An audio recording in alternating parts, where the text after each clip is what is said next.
चलिए बच्चों, आज हम समास के विषय में पढ़ने जा रहे हैं। समास व्याकरण का ही हिस्सा है। सबसे सर्वप्रथम हम ये देखते हैं कि समास होता क्या है, समास का अर्थ क्या होता है। समास का अर्थ होता है संक्षिप्तीकरण, यानी कि किसी चीज़ को छोटा करना। चलिए सबसे पहले देखते हैं, उपर्युक्त उदाहरणों में रंगीन शब्द दिए गए वाक्यांशों को संक्षिप्त करके बने हैं। वाक्यांशों को इस प्रकार संक्षिप्त करके एक शब्द की रचना करने को ही हम समास कहते हैं। जैसे यज्ञ के लिए क्या होती है, यज्ञशाला होती है, ठीक है। चार पाई हैं जिसके, उसको हम चारपाई कहते हैं। रक्त है जो कमल, रक्त कमल। जेब काटने वाला, जेब कतरा।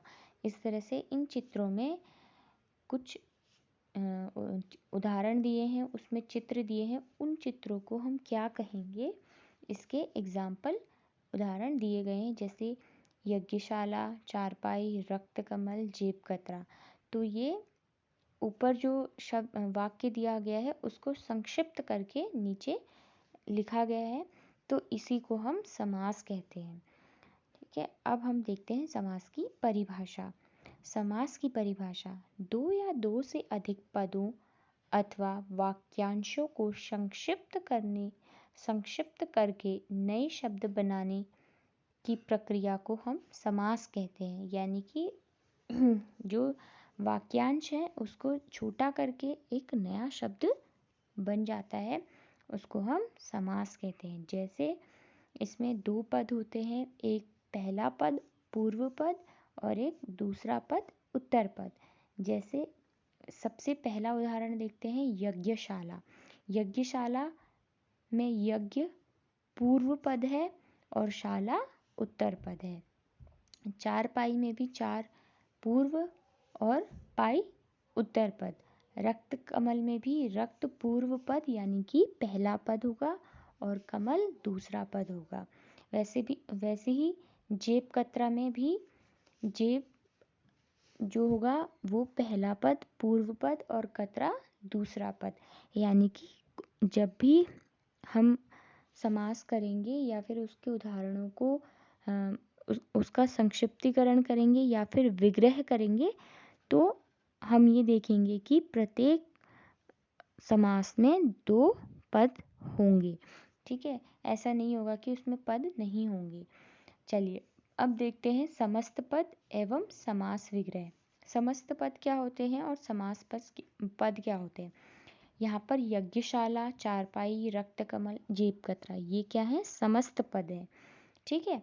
और समास विग्रह क्या है, जैसे यज्ञ के लिए शाला, चारपाई है जिसके, रक्त है जो कमल, जेब को काटने वाला, ये समास विग्रह है।